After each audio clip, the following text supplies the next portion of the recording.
Essa maneira de ver a Argentina como uma cópia, uma tentativa de copiar os Estados Unidos, é uma parte. A elite do século XIX tentou fazer isso, né? Copiando Estados Unidos, Europa, aquela ideia da Argentina europeizada. Mas junto tem uma outra tradição que é o oposto disso, que é a Argentina das tradições locais, que é a Argentina que não se curva para os estrangeiros e tal. Então, o que o Milei está fazendo é carregando a bandeira de subalterno aos Estados Unidos e fingindo que isso é a herança dos pais fundadores da Argentina. Não é verdade. De que pais fundadores que ele está falando? A gente precisa ver exatamente. Um outro trecho aqui dessa mesma reportagem, além dessa fala dele, lembrando que é uma operação casada. Então, ele traz militares dos Estados Unidos para dentro da Argentina, quase que para bater continência, para dizer estamos juntos. E aí, um dia antes disso, o FMI fez fortes elogios ao programa econômico do Milei, que está gerando fome, desemprego e destruição nacional. Uma mão lava a outra. O FMI elogiou, está aqui, ó. Isso aqui é a fala de um diretor do FMI, né? Aliás, uma diretora. O progresso até agora tem sido impressionante com o Milei, diz ela. Janeiro e fevereiro registraram superávit fiscal pela primeira vez em mais de uma década. Bom, eu não vou ler tudo, mas só para deixar o registro. Progresso é fome, destruição, desemprego. Ele está destruindo, como o Bolsonaro fez aqui, instituições culturais, instituições de pesquisa, o que pode. E aí recebe o elogio do FMI. Em troca, entrega uma base para os Estados Unidos no Atlântico Sul.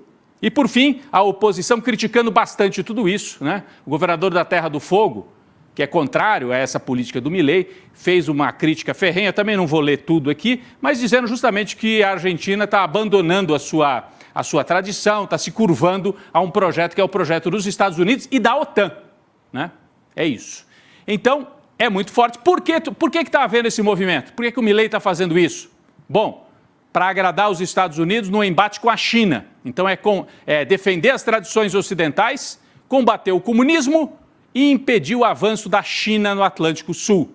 Tem uma outra reportagem aqui do Infobay que fala exatamente sobre isso. Eu destaquei um trecho, se a gente puder colocar aqui na tela, já é o item 2 aqui da minha abertura, é justamente o trecho em que eles falam disso, que o Milei explicitamente diz que não vai tolerar os projetos que os chineses estavam pretendendo fazer na Patagônia, no sul da Argentina, várias parcerias. Aqui o Javier Milei se reuniu e depois é o próximo, gente, por favor, o trecho em que fala justamente aqui, ó.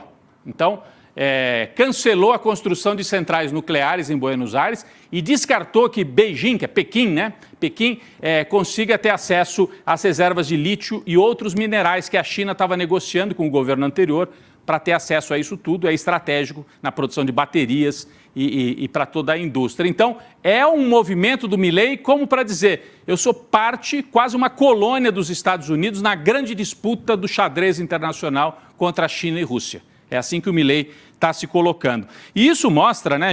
Tem uma ironia. Então ele faz todas essas concessões para os Estados Unidos e tal, só que está destruindo o país, destruindo as empresas estatais, e no mesmo dia em que ele faz esse anúncio lá no sul, na Patagônia, as aerolíneas argentinas, que são a companhia aérea estatal, vai deixar de voar para Nova York. É irônico, né? Porque ele está se submetendo e querendo fazer essa parceria total com os Estados Unidos, só não vai ter como voar para lá, porque as aerolíneas não têm mais como manter os voos, porque está em situação de calamidade a empresa estatal. É a grande ironia. Mas essa questão nacional, tanto na Argentina como no Brasil, o que eu chamo de questão nacional nós vamos ter um projeto independente ou vamos aceitar que somos semicoloniais, como muita gente definia no passado nas ciências sociais. Brasil e Argentina são nações semicoloniais, porque têm independência formal, mas na economia e na política estavam alinhadas com os Estados Unidos e com a Europa. Essa questão é central no Brasil, né? Foi o que levou o Getúlio Vargas ao suicídio, foi o que levou ao golpe de 64, está aqui, ó, petróleo. No caso do Brasil é petróleo, questão nacional passa pelo petróleo. A elite dizia, para que extrair petróleo? Não tem. A tradição brasileira é agrícola. Deixa para lá esse negócio de petróleo, Chico. Sempre teve esse discurso, né?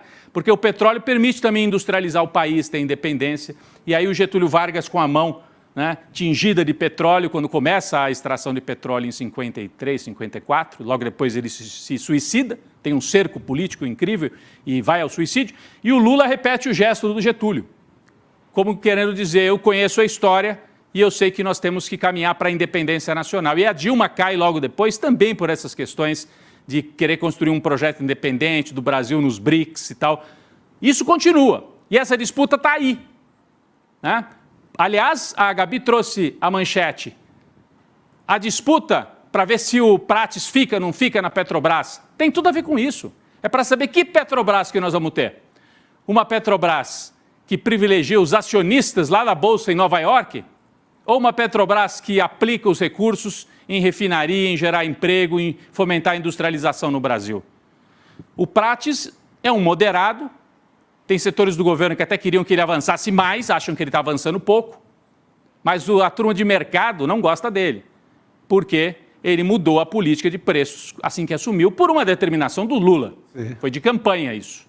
É a disputa central no Brasil, não tenho dúvida. A Petrobras tem mais dinheiro para investir do que o PAC inteiro, lembrou Eduardo Moreira num brilhante vídeo hoje cedo. Uma brilhante participação, que ele estava aqui no mesmo lugar, aqui no estúdio onde eu estou, né? Ele faz essa explicação, né? A centralidade da Petrobras, a importância de você ter uma empresa nacional de petróleo.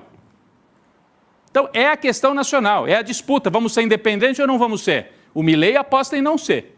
O Lula aposta em independência. A Dilma também apostava, o Jango, o Getúlio Vargas. Até os militares da ditadura, em parte, apostavam em certa independência nacional. Mas tem uma tradição brasileira de uma parte da elite que quer apostar em entregar tudo e em virar colônia. Essa é a grande disputa. Vale muito a pena quem puder voltar nesse vídeo aqui em que o Edu explica, do ponto de vista da economia mesmo, mas de maneira muito didática, a importância da Petrobras, da Caixa, do Banco do Brasil, nessa grande disputa do capitalismo no Brasil. E é impressionante a campanha midiática, Chico, nós vamos falar disso agora. A campanha midiática ontem, a Globo News, o dia inteiro.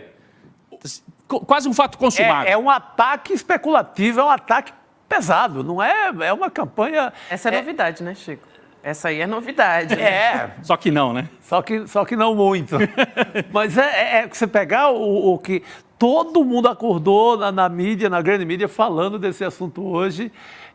O lobby dos bancos pesado, né? É guerra. É guerra econômica. Os caras é guerra. É guerra total. Por quê? Porque eles querem uma Petrobras que privilegie os acionistas, a distribuição de lucros e dividendos para os acionistas e que volte à política de preços anterior, que era internacionalizada e, ao ser internacionalizada, tornava quase que inviável você fazer o refino de petróleo aqui, ou dificultava, né? E aí você exportava, a Petrobras extrai um monte de petróleo, exporta petróleo cru e o Brasil tinha que comprar derivado, né?